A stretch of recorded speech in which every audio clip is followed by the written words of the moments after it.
ஓம் சாந்தி. எல்லோரும் சந்தோஷமாக இருக்கிறீங்களா? ஸோ சமீபமாக பரம்பொருள் ஃபவுண்டேஷன் மகாவிஷ்ணு சகோதரர் ஒரு வீடியோ போட்டிருந்தார்.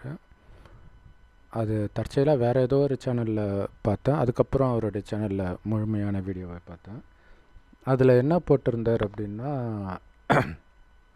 கிறிஸ்தவ மதத்திலும் இஸ்லாமிய மதத்திலும் இருக்கிற ஒற்றுமை இந்து மதத்தில் இல்லை. ஸோ அது இருக்கணும் அப்படிங்கிறத வலியுறுத்தி போட்டிருந்தார். ஸோ இது நிறைய பேர் சொல்லியிருக்கிறாங்க. நித்யானந்தா சொல்லியிருக்கிறாரு, மேல்மருவத்தூர் அடிகளார் சொல்லியிருக்காரு, நிறைய பேர் இதை பற்றி பேசியிருக்கிறாங்க. ஸோ ஏன்னா அந்த இந்துன்ற உணர்வு இல்லாமல் நாம் மொழி வாரியாக பிரிஞ்சு இருக்கிறோம். ஸோ அது இல்லாட்டினா இது ஒரு மிகப்பெரிய சக்தி அப்படின்னு சொல்கிறாரு. அதிலும் குறிப்பாக சில உதாரணங்கள் கொடுத்துருந்தார். ஒரு 10 மாடு ஒரு புலியை சேர்ந்து துரத்துது. அதனால் அந்த மாடுகளுக்கு இடையில் உள்ள ஒற்றுமையை முதல்ல புலி குலைக்குது. இதை பற்றி அது தப்பாக சொல்லிச்சுன்னு சொல்கிறது, அதை பற்றி இது தப்பாக சொல்லிச்சேன். உடனே இந்த மாடுகளும் அப்படின்ட்டு தனித்தனியாக பிரிஞ்சிடுது. இப்போ தனியாக இருக்கும்போது புலிக்கு சௌகரியமாச்சு ஒன்று ஒன்றா சாப்பிட்டுடுது. ஸோ அந்த மாதிரி தான் நம்ம பிரிவினைப்பட்டு இருக்கிறோம். ஒரு முஸ்லீமுக்கு ஒரு பிரச்சனைனா எல்லோரும் சேர்ந்து குரல் கொடுக்குறாங்க. ஒரு கிறிஸ்டினுக்கு ஒரு பிரச்சனைனா மற்றவர்கள் உதவி செய்கிறாங்க. ஆனால் இந்து மதத்தில் அது இல்லை அப்படின்னு சொன்னார். ஸோ இது உண்மையா அப்படின்னா, நான் ஒரு தடவை பஸ்ஸில் போகும்போது ஒரு சகோதரி கணவன் மனைவி வராங்க, முஸ்லீம் கணவன் மனைவி. அங்கே ஒரு இடம் மட்டும் இருந்துச்சு. அப்போ அந்த இடத்துல மனைவியை உட்கார சொல்கிறான் அவன். ஆனால் அவன் பக்கத்தில் உட்காந்தவன் என்ன பண்ணன்னு தெரியல. மேபி தண்ணி அடிச்சிருப்பான், ஏதோ சம்திங் நினைக்கிறேன்.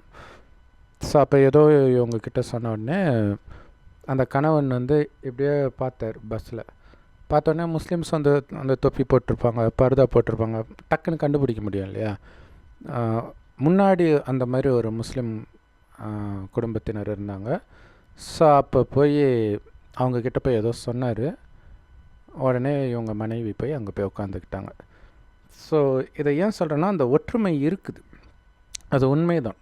முஸ்லீம் அப்படிங்கிற ஒரு இதுக்காக அவங்க ஒரு அபரிமிதமான நம்பிக்கை வைக்கிறாங்க.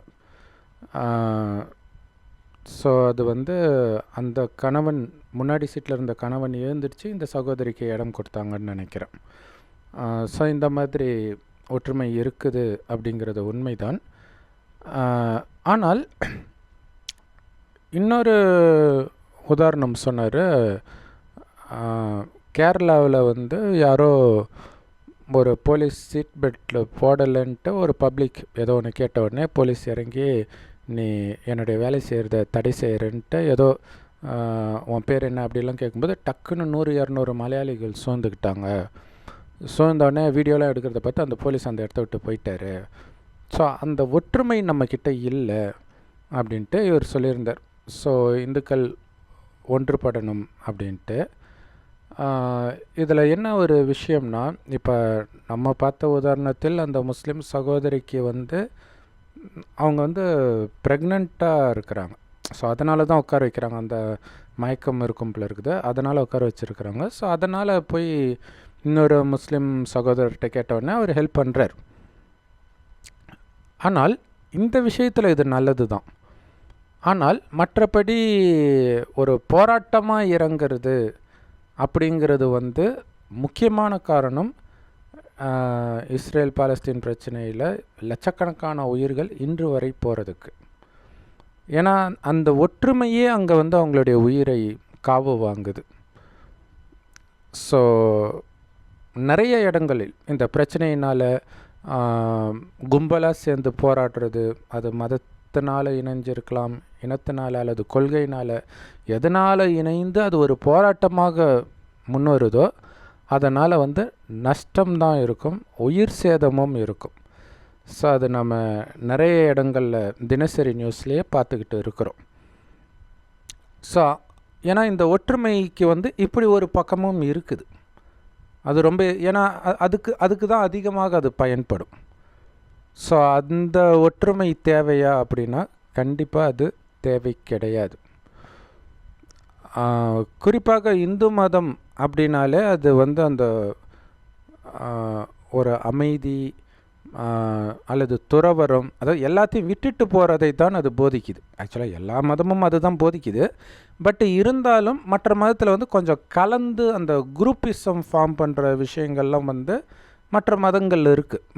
அந்நிய நாடுகளில் தோன்றிய மதங்களில் வந்து ஒன்றா சேர்ந்து அவனை கொலை பண்ணணும், இந்த மாதிரி விஷயங்கள்லாம் இருக்குது. அது இந்து மதத்தில் கிடையாது. ஸோ அதனால் இந்த மாதிரி ஒற்றுமை வந்து உண்மையிலே இந்து மதத்திற்கு தேவையா அப்படின்னா கண்டிப்பாக தேவை கிடையாது. ஏன்னா இந்து மதம் அப்படிங்கிறதுடைய ஒரிஜினல் பேரே வந்து இந்து மதம் கிடையாது. இந்துஸ்தான் இந்தியாவில் ஒரு டைமில் பேர் இருக்கும் பொழுது அங்கே வாழ்ந்தவர்கள் இந்துஸ்தானில் வசிப்பவர்கள்ன்றதை இந்துக்கள் அப்படின்னு சொன்னாங்க. தமிழ்நாட்டில் வசிப்பவர்கள் தமிழர்கள்ன்ற மாதிரி. அது மதம் கிடையாது. ஆனால் மதம் இருந்தது, அந்த மதத்துடைய பேர் கிடையாது. அப்போ என்ன மதத்துடைய பேர் அப்படின்னா ஆதி சனாதன தேவி தேவதா தர்மம். அதை இன்னும் விரிவாக சொல்லணும் அப்படின்னா பரமோதர்ம சோலாக்கலா சம்பூர்ண ஆதி சனாதன தேவி தேவதா தர்மம்னு வரும். ஸோ பரமோ அஹிம்சா தர்ம அப்படின்ட்டு வரும். என்னென்னா அஹிம்சை தான் மெயினாக. இந்து தர்மம்னாலே அஹிம்சை தான். இம்சை எந்த விதத்திலும் கிடையாது. இப்போ மகாத்மா காந்தி வந்து அஹிம்சை போராட்டம் நடத்தினார் அப்படின்னு உலகம் நம்பிட்டு இருக்குது. ஆனால் அது அஹிம்சை போராட்டம் கிடையாது, அதுவும் இம்சை போராட்டம் தான். என்ன இவங்க திருப்பி அடிக்கலை, ஆனால் அவங்களுக்கு தொல்லை கொடுத்துக்கிட்டே தானே இருக்கிறாங்க இல்லையா? அவங்களுடைய ட்ரெஸ் எல்லாம், அவங்க கம்பெனி ப்ராடக்ட்ஸ் எல்லாம் கொளுத்துறது, இந்த மாதிரி நிறைய இம்சை கொடுத்துக்கிட்டு தான் இருந்தாங்க. ஸோ ஆனால் அஹிம்சை அப்படிங்கிறது என்னென்னா உங்களுக்கு இம்சை கொடுத்தாலும் அவங்களுக்கு எந்த விதத்திலும் இம்சை கொடுக்கக்கூடாது. இம்சை கொடுக்காட்டு, ஆனால் இவங்க வந்து வாலண்டரி இவங்க இம்சை கொடுக்குறாங்க. மகாத்மா காந்தி வந்து இவங்க ஒத்துழையாமை இயக்கம் தானே, இல்லை நீ சொல்கிறத நான் கேட்க மாட்டேன் அப்படிங்கிறது இம்சை தான். அது இந்து தர்மம் கிடையாது. ஆக்சுவலாக இந்து தர்மம் அவங்க பாட்டுக்கு அமைதியாக அவங்க வாழ்க்கையை பார்க்குறது. அப்படி தான் இருந்துச்சு. மகாத்மா காந்தி தான் எல்லாத்தையும் ஒன்று சேர்க்குறன்ற பேரில் இப்போ பரம்பொருள் ஃபவுண்டேஷன் மகாவிஷ்ணு என்ன சொன்னாரோ அதை தான் காந்தி பண்ணார். ஒன்று சேர்த்து எதுக்கு பண்ணார் அப்படின்னா இந்த மாதிரி இம்சை கொடுப்பதற்காக பண்ணார். அதனால் எத்தனை உயிர்கள் போச்சு இல்லையா? ஜாலியன்வாலாபாக் படுகொலை, இது மாதிரி நிறைய லட்சக்கணக்கான மனிதர்கள் பலியானாங்க.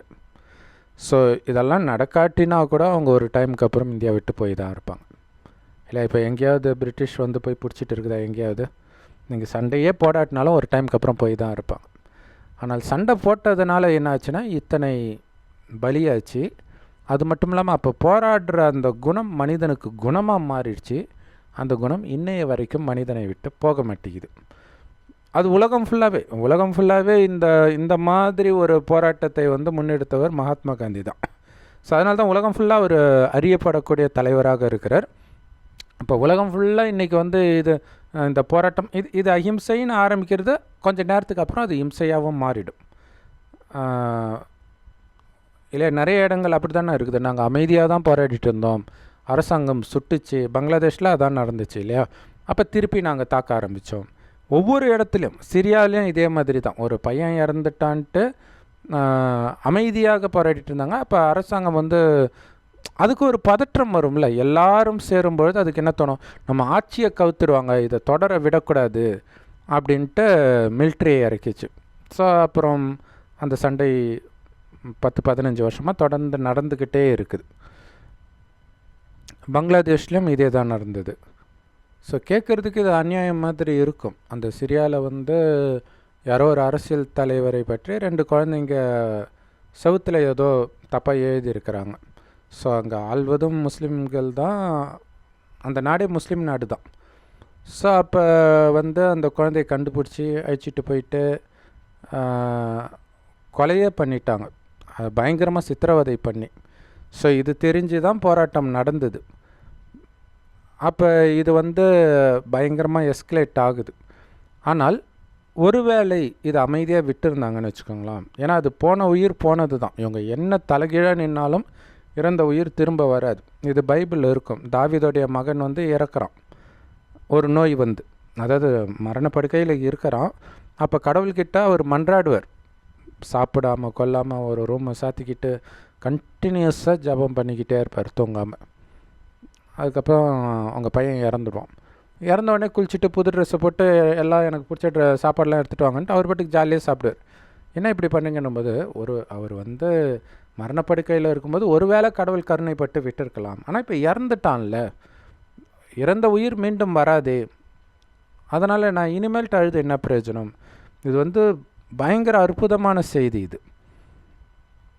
ஸோ இப்போ நிறைய ஜஸ்டிஸ் ஃபார்ன்ட்டு ஒரு சகோதரி இறக்குறாங்க. அந்த மாதிரி விஷயத்துக்கு போராடி நிறைய பேருக்கு போலீஸ் அடி விழுந்திருக்கும், அல்லது உயிரே போயிருக்கும். நிறைய பிரச்சனை மேலே அவங்க மேலே நிறைய போலீஸ் கேஸ் விழுந்திருக்கும், அவங்களுடைய வாழ்க்கை போயிருக்கும். ஸோ இதே பரம்பொருள் மகாவிஷ்ணு அவர்கள் வந்து ஒரு மாதத்திற்கு முன்பு வந்து சும்மா அவர் நிறைய இதில் இதை பற்றி பேசியிருப்பார். சும்மா இரு சொல்லற அப்படின்னு அருணகிரி அதை சொன்னார் அப்படின்னு சொல்லி, ஸோ சும்மாவே இருக்கணும் அப்படின்னு சொன்னார் இல்லையா. உண்மையிலே நமக்கு ஒரு பிரச்சனை வரும்பொழுது சும்மா இருக்கணுன்றது தான் ரொம்ப முக்கியமான விஷயம். சும்மா இருக்கிற நேரம் சும்மா இருக்கிறது எல்லாரும் அப்படி தான் இருப்பாங்க. பிரச்சனை வரும்போது சும்மா இருக்கு பாருங்கள், அதுதான் மிகப்பெரிய தைரியம், அதுதான் உண்மையான தைரியம் இல்லையா. அந்த நேரம் வந்து ஒரு கூட்டத்தை சேர்த்துட்டு போராடுறது தைரியம் கிடையாது, பயத்தின் வெளிப்பாடு. ஸோ அதை வந்து அரசியல்வாதிகள் பண்ணுவாங்க இல்லையா. ஒரு அரசியல் தலைவரை வந்து அரெஸ்ட் பண்ணுறாங்க, பெரிய போஸ்ட்டில் இருக்கிறவங்க அப்படின்னா உடனே போராட்டம் நடக்கும், பஸ்ஸெல்லாம் கல்லால் அடிப்பாங்க, இந்த மாதிரி விஷயங்கள் நடக்கும். அந்த அரசியல் தலைவர் நினைத்தால் அது நடக்காமல் ஈஸியாக தடுக்க முடியும் இல்லை. இப்போ அவர் அரெஸ்ட் பண்ணுறாங்கன்னா டக்குன்னு இதை நான் தர்மத்தின் வழியில் எதிர்கொள்கிறேன், என்னுடைய தொண்டர்கள் இதுக்கு வந்து எந்த விதமான போராட்டமும் பண்ணக்கூடாது, அது வந்து நம்ம இயக்கத்துக்கு கெட்ட பேர் அப்படின்னு சொன்னாலே அமைதியாக தான் இருப்பாங்க. ஆனால் அவங்க சொல்ல மாட்டாங்க. ஏன்னா அந்த நேரம் அவங்களுக்கு உள்ள பயத்திற்கு மற்றவர்களுடைய அன்பை இவங்க தவறாக பயன்படுத்திக்கிறாங்க. ஸோ அந்த மாதிரி தான் நடக்கும். இந்த மாதிரி இந்து அப்படின்னு ஒன்று சேர்ந்து இப்போ இல்லையா, இப்போ ஒரு விதத்தில் இது நல்லது, தமிழர்கள் பஞ்சாபி இந்த மாதிரி பிரிஞ்சு இருக்கிறது. ஏன் அப்படின்னா தமிழ்நாட்டில் ஒரு பிரச்சனை அவ்வளோதான், பஞ்சாபில் ஒரு பிரச்சனை அவ்வளோதான். ஆனால் இந்துன்ற ஒரு உணர்வு வந்துச்சுன்னா அது பயங்கரமான பிரச்சனையாக வெடிக்க ஆரம்பிச்சிடும். இப்போவே அந்த உணர்வு இருக்குது, இல்லாமல் கிடையாது. பட் ஆனால் அது இன்னும் அதிகமாகிடுச்சு அப்படின்னா அது மத சண்டையாக மாறிடும் ஈஸியாக. எப்படியா இருந்தாலும் ஒரு நாள் அது நடக்க தான் போகுது. ஆனால் அதை உருவாக்குவதற்கு நாம் காரணமாக இருக்கக்கூடாது. அப்போ ஒற்றுமையே கூடாதா, இந்து உணர்வே இருக்கக்கூடாதா அப்படின்னா இந்து உணர்வு இருக்கலாம், அது தப்பு கிடையாது.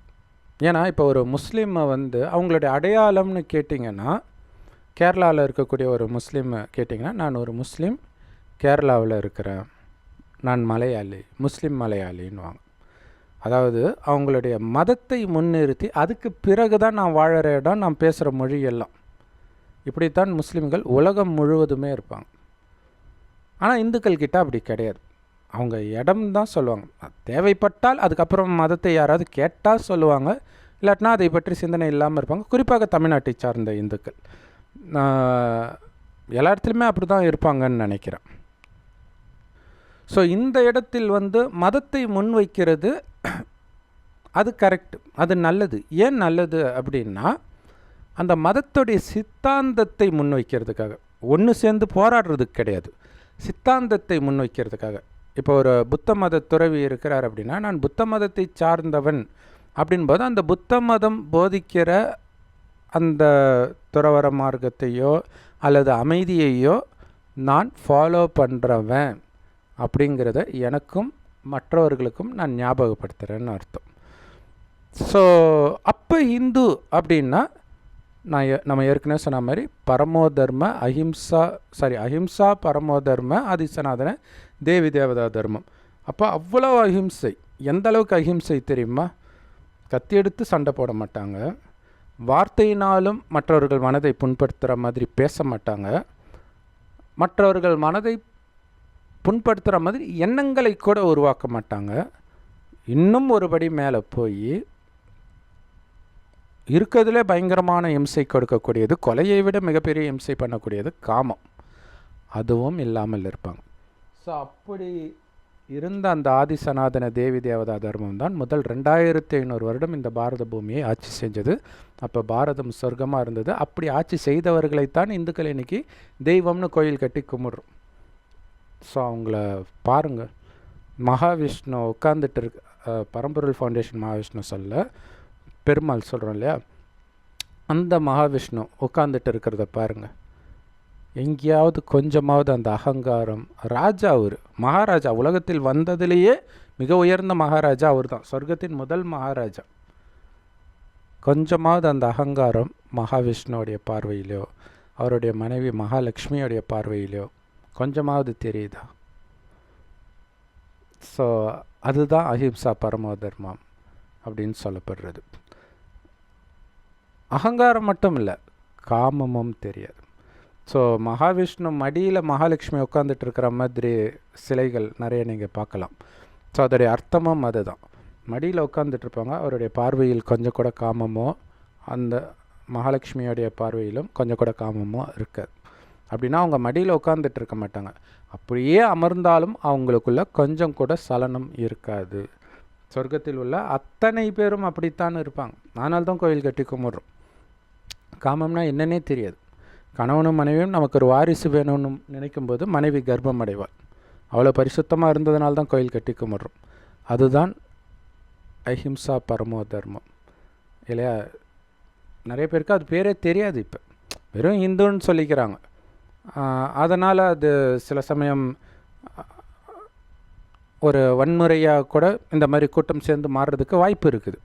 ஆனால் அதோடைய உண்மையான தர்மத்தின் பேர் என்ன, அந்த தர்மத்தின் குணம் என்ன, அந்த தர்மத்தின் கொள்கை என்ன அப்படிங்கிறதை தெரிந்து நீங்கள் அதை முன்னிறுத்தினீங்க அப்படின்னா அதுதான் உங்களுக்கு பாதுகாப்பு. ஸோ அப்போ ஒரு அன்பு வரும், ஓ இவங்களும் இந்த மாதிரி அமைதியாக இருக்கிறவங்களா அப்படின்ட்டு. ஆனால் இப்போ ஹிந்துன்றதுக்கு தனிப்பட்ட எந்த கொள்கையும் கிடையாது. அப்படி இருக்குது, கோயிலுக்கு போவாங்க அவ்வளோதான். அது கூட எல்லா இந்துவும் போகிறது கிடையாது. இப்போ முஸ்லீம்ஸ்னு எடுத்திங்கன்னா எப்படியும் 90% மேலே மசூதி கம்பல்சரி போவாங்க. கிறிஸ்டின்ஸும் அப்படி தான். இந்துக்களில் 90% போகலை அப்படின்னு சொன்னால் கூட ஆச்சரியப்படுறதுக்கு இல்லை, அப்படி இருக்குது. குறிப்பாக நம்ம தமிழ்நாடு சைடு, ஒருவேளை இந்தியா ஃபுல்லாகவே அப்படி தான் இருக்குதா என்னன்னு தெரியல. ஸோ ஹிந்து அப்படிங்கிறது நம்மளுடைய குணத்தை வெளிப்படுத்துவதற்காக முன்வைக்கணுமே தவிர, இன்னொரு மதத்தினால நமக்கு பிரச்சனை வரும், அப்போ நம்ம ஒன்றா சேர்ந்து அவங்கள அடிக்கணும் அப்படிங்கிற எண்ணத்திற்காக ஹிந்து அப்படின்ற வார்த்தையை பயன்படுத்தக்கூடாது. ஏன்னா அது இந்து தர்மத்திற்கு முற்றிலும் எதிரான ஒரு விஷயம். இங்கேனால அமைதி தான். கரெக்டாக அங்கே இயேசு போதிக்கிறார் இல்லையா, ஒரு கண்ணத்தை அறிந்தால் மறு கண்ணத்தை காட்டுன்ட்டு. ஸோ அவர் போதித்தாரே தவிர அவரையே அறையும் போது ஏன்டா அரைஞ்சன்னு தான் அவர் கேட்டார் கடைசியில். பட் அதை அப்படியே ஃபாலோ பண்ணது பார்த்திங்கன்னா நீங்கள் ராமரை பார்க்கலாம். அவருடைய சொத்தை பிடுங்கி அபகரித்து வீட்டை விட்டு வெளில போடானும் போது கூட யார் அவரை போக சொல்கிறாங்களோ அந்த கைகை காலில் விழுந்து ஆசீர்வாதம் வாங்கிட்டு போவார். அதுதான் அஹிம்சா பரமோ தர்மம்னு சொல்கிறது. சரி, அப்போ ஒற்றுமை தேவையில்லையா அப்படின்னா, இப்போ சமீபமாக ரொம்ப ஃபேமஸாக இருக்கக்கூடிய விஷயம் அந்த குக் வித் கோமாளியில் பங்கு பெற்ற மணிமேகலை அப்படிங்கிற சகோதரிக்கும் பிரியங்கா அப்படிங்கிற இன்னொரு சகோதரிக்கும் ஏதோ ஒரு ஈகோ ப்ராப்ளம். ஸோ இவங்க எப்போத்துலேருந்தோ இதில் இருக்கிறாங்க. ஸோ அவங்க பிரியங்கா சகோதரியும் விஜய் டிவியில் மற்ற ப்ரோக்ராமில் இருப்பாங்க போல இருக்குது. ஸோ இவங்க குக் வித் கோமாளியில் ரொம்ப வருஷமாக பயணிச்சிட்டு இருக்கிறாங்க மணிமேகலை. ஸோ இதில் நடுவில் அவங்க பிரியங்கா இதுக்குள்ளே வராங்க. ஸோ அது ஏதோ என்ட்ரி லெவல்ன்றது கோமாளி லெவலாம். அதுக்கப்புறம் தான் ஆங்கர் லெவல் வருவாங்க. இவங்க ஆங்கராக ஆகிட்டாங்க மணிமேகலை. ஆனால் இவங்க பிரியங்கா நிறைய நிகழ்ச்சி தொகுத்து வழங்குவாங்க, மணிமேகலையும் தொகுத்து வழங்குவாங்க. ஸோ இவங்க ஆங்கராகவே உள்ளே ஆங்கர் மாதிரியே இங்கே பிஹேவ் பண்ணுறாங்க, கோமாளி மாதிரி பிஹேவ் பண்ண மாட்டுறாங்க, நான் செய்கிற வேலையெல்லாம் சேர்த்து இவங்களே பண்ணிட்டாங்கன்னா அப்புறம் எனக்கு என்ன வேலைன்ட்டு ஒரு பிரச்சனை வந்திருக்குது. ஸோ அப்போ அது கேட்டே இருக்கிறாங்க. அப்போ இல்லை நீங்கள் சாரி கேட்டுருங்க, அட்லீஸ்ட் ஒரு காமெடி மாதிரியாவது சாரி கேளுங்கன்னு கேட்கும்போது அதெல்லாம் முடியாது, தன்மானத்தை விட்டெல்லாம் நான் இருக்க முடியாது அப்படின்ட்டு ஒரு வீடியோவே போட்டிருக்கிறாங்க. ஸோ அது இப்போ பேசப்படும் பொருளாக இருக்குது. இப்போ இங்கே ஒற்றுமை அப்படிங்கிறது இந்த விஷயத்தில் தான் ஒற்றுமை வரணும். அந்த ஈகோவை விட்டு கொடுக்குறாங்க பார்த்தீங்களா, அதில் ஒற்றுமை வரணும். ஸோ இதை கடவுள் சொல்லுவார். இந்த செல்ஃப் ரெஸ்பெக்ட் அப்படின்ற வேர்டு அதிகமாக யூஸ் பண்ணுறாங்க, ஹேஷ்டேக்காகவும் யூஸ் பண்ணுறாங்க. சுயமரியாதை இல்லையா? கலியுகத்தில் சுயமரியாதைன்னு எதை பயன்படுத்துகிறாங்களோ அது அகங்காரத்தின் வெளிப்பாடு. ஆனால் கடவுள் சொல்கிறாரு சுயமரியாதைனா என்ன தெரியுமா? சுயம்னா என்னன்னு தெரியுமா? முதல்ல சுயம்னா நான் யார் தெரியுமா? அழியக்கூடிய இந்த உடம்பே கிடையாது, அழிவற்ற ஆத்மா, அதாவது உயிர். அது பூர்வமத்தில் நட்சத்திரம் மாதிரி ஜொலிக்கினால்தான் இங்கே பொட்டு வைக்கிற பழக்கம் இருக்குது. அந்த ஆத்மான்ற உணர்விலேயே சொர்க்கத்தில் உள்ள அத்தனை பேரும் இருந்ததுனால தான் அவங்களுக்குள்ள அகங்காரம், காமம், கோபம், பற்றி பேராசை, அகங்காரம் எதுவுமே கிடையாது. அந்த ஆத்மா தான் உடலை பயன்படுத்தி பார்க்குறது, கேட்குறது, எல்லா காரியத்தையும் செய்கிறது, எல்லாமே பண்ணுது. அந்த ஆத்மா தான் நான், அதுதான் நிரந்தரம். இந்த உடம்பு வரும் போகும் வரும் போகும், இல்லை வெவ்வேறு உடம்பை நாம் எடுப்போம். மனிதர்களாக தான் பிறப்போம், ஆணாக பெண்ணாக மாறி மாறி பிறப்போம் அப்படின்னு கடவுள் சொல்கிறார். அப்போ அந்த ஆத்மா நான்ற உணர்வில் இருக்கும் பொழுது வெளிப்படக்கூடிய குணம்தான் உண்மையில் உங்களுடைய சுயமரியாதை அப்படின்னு சொல்கிறார். ஆத்மாவின் மரியாதை அது என்ன தெரியுமா? அன்பு, அமைதி, ஆனந்தம், தூய்மை, சுகம். ஸோ இதுதான் ஆத்மாவுடைய சுயமரியாதை. இதை எக்காரணத்தை கொண்டும் விடாதீங்கன்ற. உன்னுடைய சுய தர்மத்துக்காக போராடு அர்ஜுனா அப்படின்னு கிருஷ்ணர் கீதையில் சொன்னதாக இருக்கும். நிஜத்தில் அந்த மாதிரி சண்டையெல்லாம் நடந்தது கிடையாது. அதில் ஒரு ஆன்மீக ரகசியம் இருக்குது, கதை ரூபத்தில் அதை போட்டு வச்சுருக்கிறாங்க. அதோடைய அர்த்தம் என்னென்னா, உன்னுடைய அமைதி உனக்கு. இப்போ மகாபாரதம் இருக்குது இல்லையா, அது ஆக்சுவலாக கீதையிலிருந்து வந்தது தான் மகாபாரதம்னு இது என்ன இதெல்லாம் நம்புகிற மாதிரியே இல்லையே அப்படின்னு தோணும். இதை சொன்னது கடவுள். கடவுள் சொல்கிறத நாங்கள் சொல்கிறோம், அவ்வளோதான். ஸோ கீதைன்ற சாரத்தின் கதை வடிவ விஸ்தாரம் தான் மகாபாரதம். ஆனால் அதில் பார்த்திங்கன்னா கடைசியில் வர மாதிரி இருக்கும் கீதை.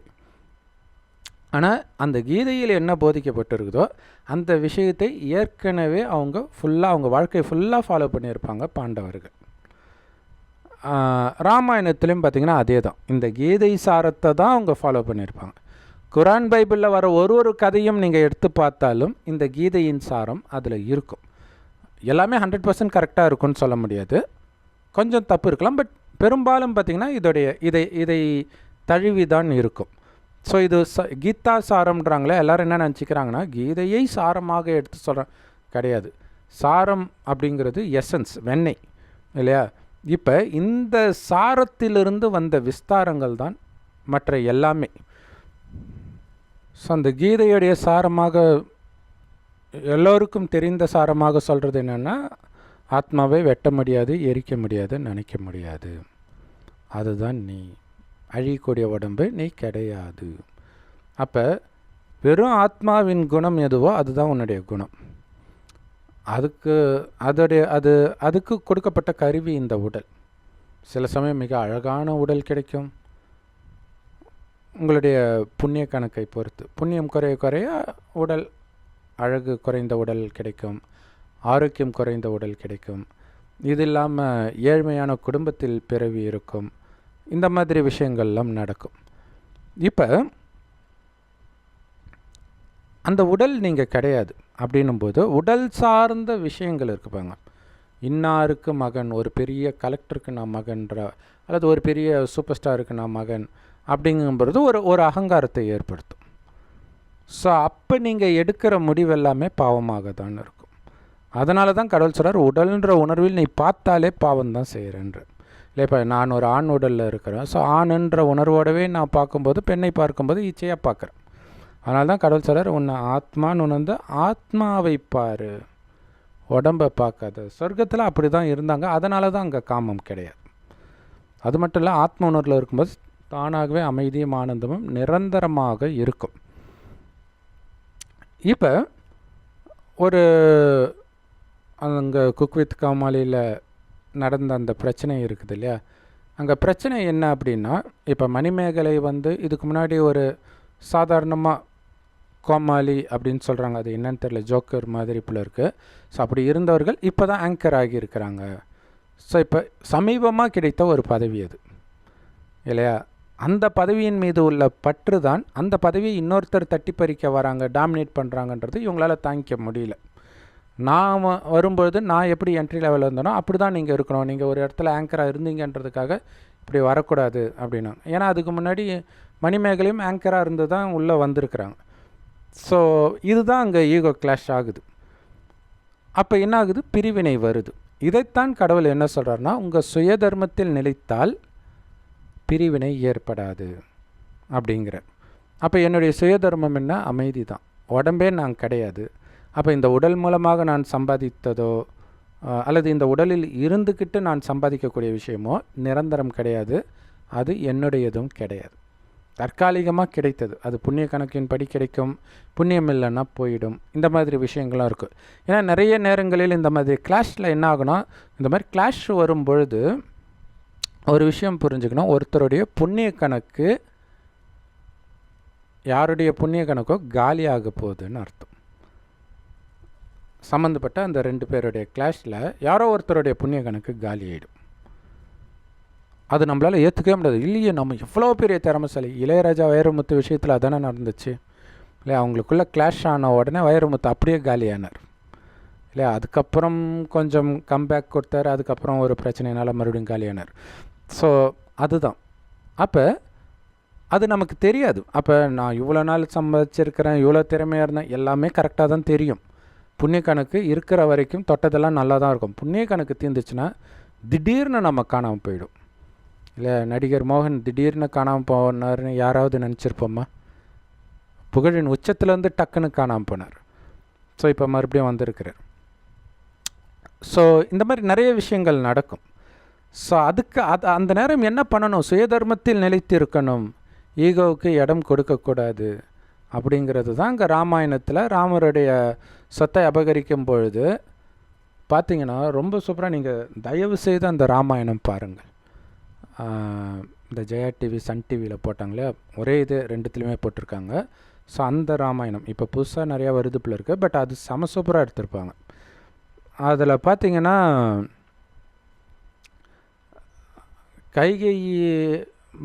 கைகையுடைய வேலைக்காரி மந்தரைக்கு தான் ராமனை பிடிக்காது.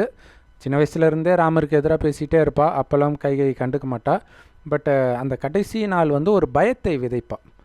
நாளைக்கு ராமர் ராஜானா ராமருடைய அம்மாவுக்கு தான் எல்லா மரியாதையும், நீ வெறும் வேலைக்காரி தான் எங்களை மாதிரி அப்படின்வா. அப்போ டக்குன்னு ஒரு மாதிரி ஷாக் ஆகிடும். அப்போ பார்த்தீங்களா, அந்த ஒரு பயத்தை ஏற்படுத்துது. அப்போ தான் அவளுடைய குணமே மாறும். அப்போ தான் இதுக்கு முன்னாடி நீ வந்து உனக்கு வரம் தரேன்ட்டு சொல்லியிருக்காரு தசரதர், இப்போ பயன்படுத்திக்கோ அப்படின்னு சொல்கிறா. சரின்ட்டு என் மகன் பரதன் நாடாள வேண்டும், 14 வருடம் ராமர் வந்து காடாள வேண்டும், வனவாசத்துக்கு அனுப்புங்க அப்படின்னு அவள் கேட்குறா. அப்படியே அவர் துடிக்கிறார். அவர் வாயத்திறந்து சொல்லவே இல்லை. அப்போ தற்செயலாக அங்கே ராமர் வராரு. வரும்போது அப்பா படுத்துட்டு இருக்கிறாரு. என்ன அப்பாவுக்கு என்ன உடம்பு சரியில்லைன்னும் போது அவர் சொல்கிறாரு, பேசாமல் அழுதுகிட்டே இருப்பார்.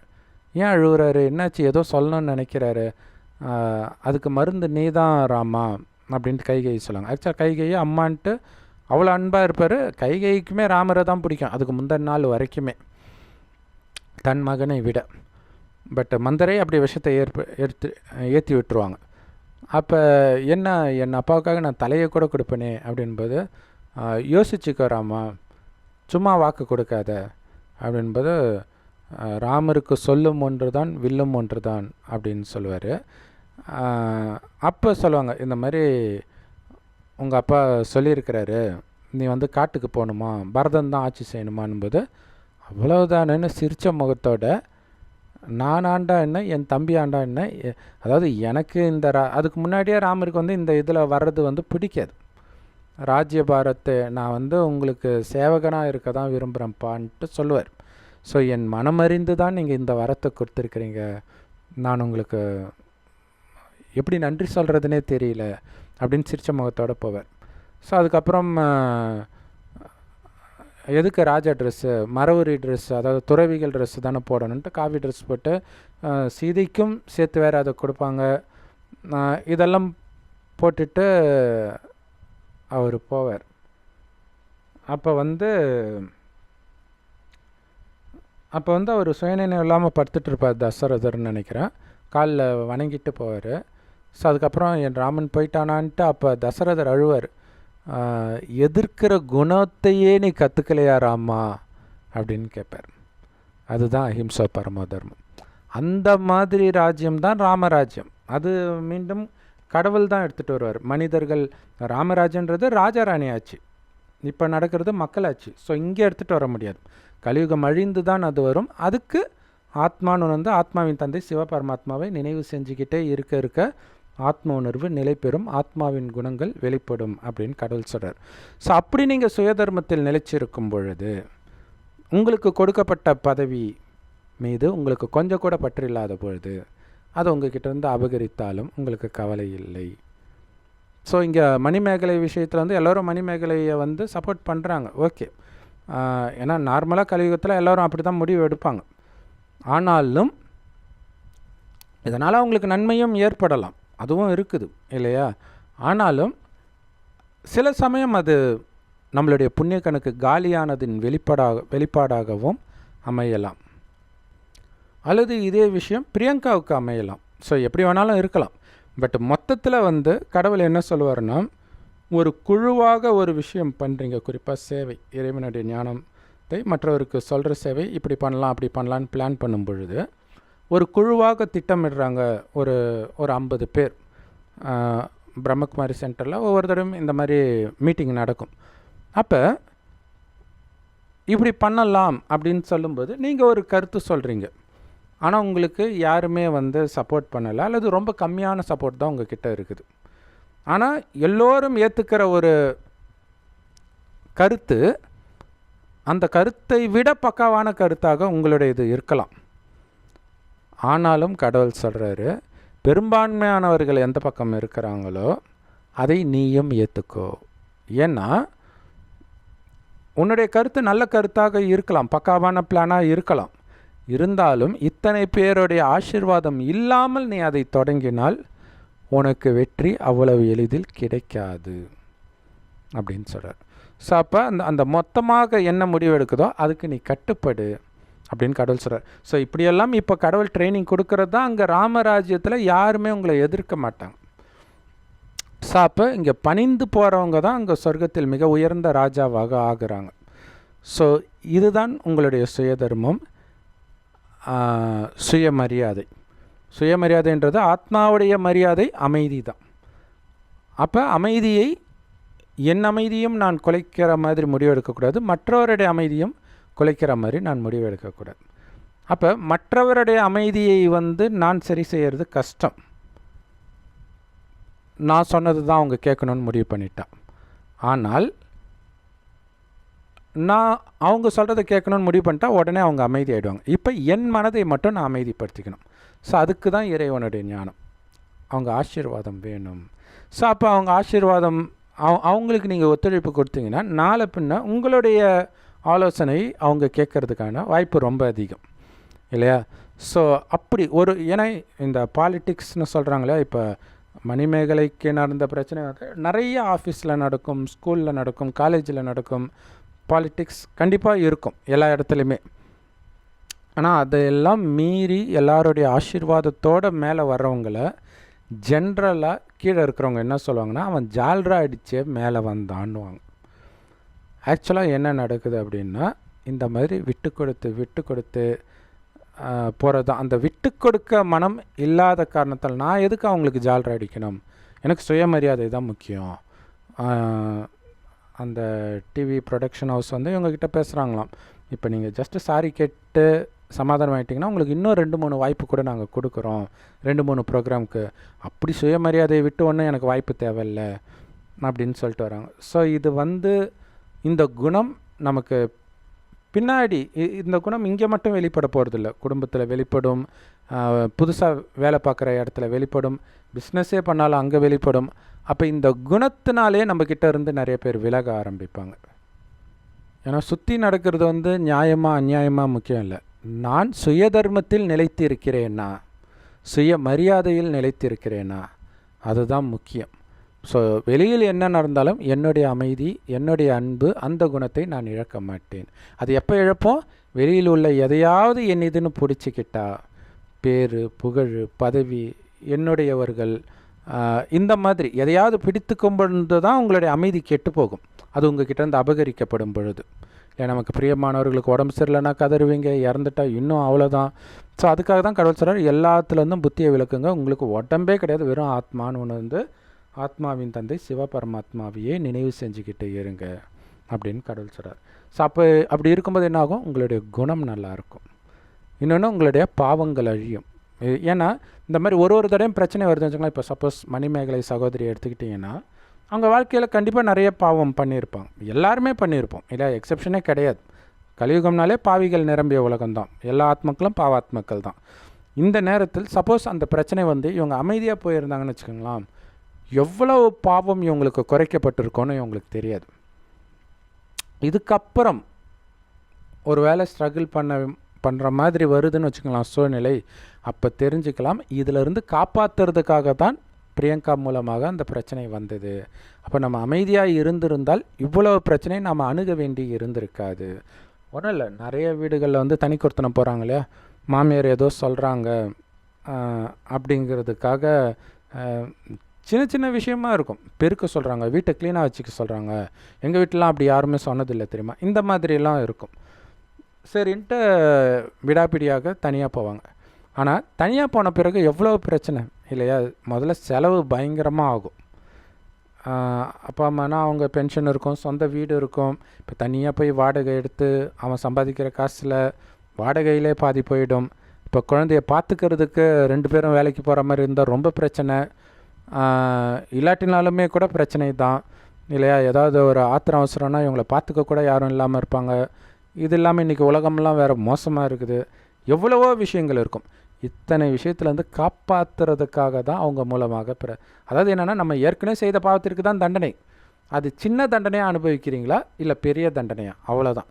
அந்த சின்ன தண்டனையை அடைய விடாமல் தடுக்கிறதோ உங்களுடைய அகங்காரமாக இருக்கும், ஈகோ.